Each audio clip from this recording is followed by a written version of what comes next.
students. In the early 90s, Kaplan and Norton gave us a model by the name of Balanced Scorecard, which is a very fantastic tool for performance management systems. Let us understand this particular model and its perspectives with an example. So in case I say, are you healthy?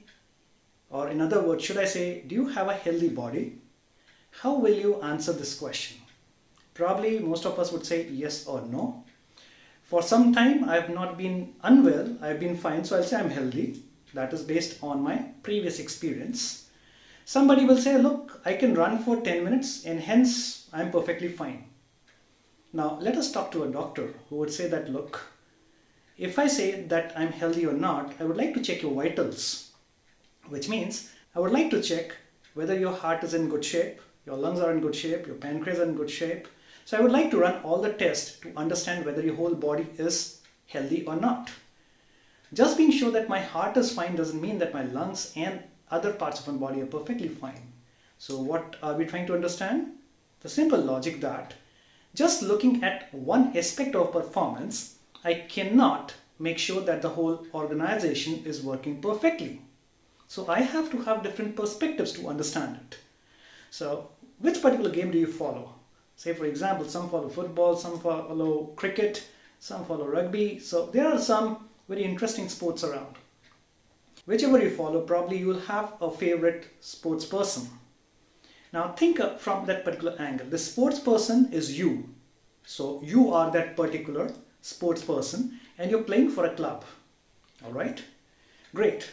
So what is important to you? One, you need to understand what the audience wants from you. That is public, the people who appreciate you, appreciate the game. What are they looking for? They're looking for entertainment. They're looking for some great goals around. They're looking for the best performances. They want to be enthralled, right? This is what customers are asking you, right? Then there is a club, right? So somebody is sponsoring you. Somebody is giving you money. Somebody is financing you. What do they look for in you? So I have to look from another angle. What do my financiers want from me? Or maybe the shareholders are asking from me. Once that is done, I have to deliver it.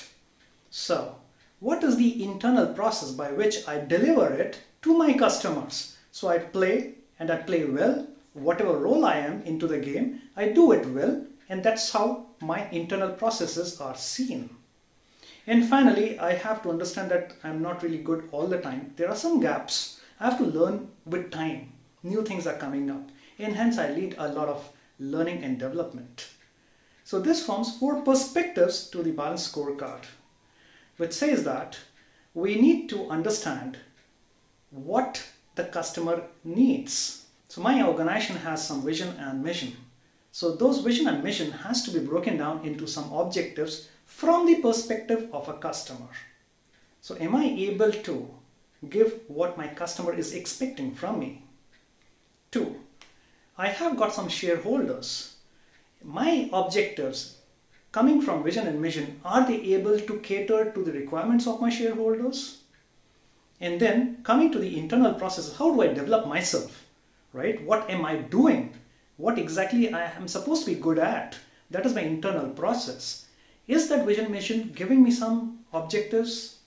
And finally, I need to develop myself. That is, learn new things, develop myself. So do I get the objectives again from the vision and mission of the organization?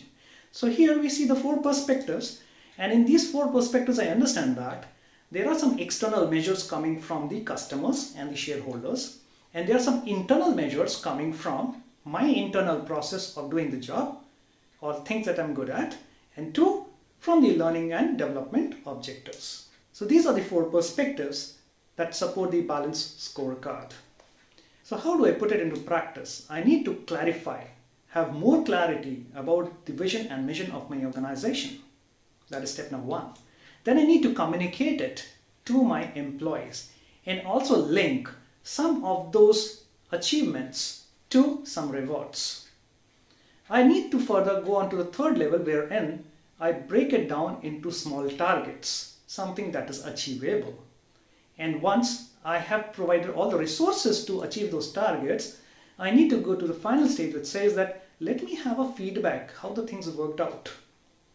If there are some gaps, I need to redo the whole stuff, which means I need to again work out on my goals again.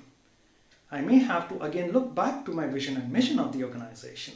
So it's an interesting model given by Kaplan and Norton for performance management systems, and it looks beyond the financial perspectives of an organization. Happy learning.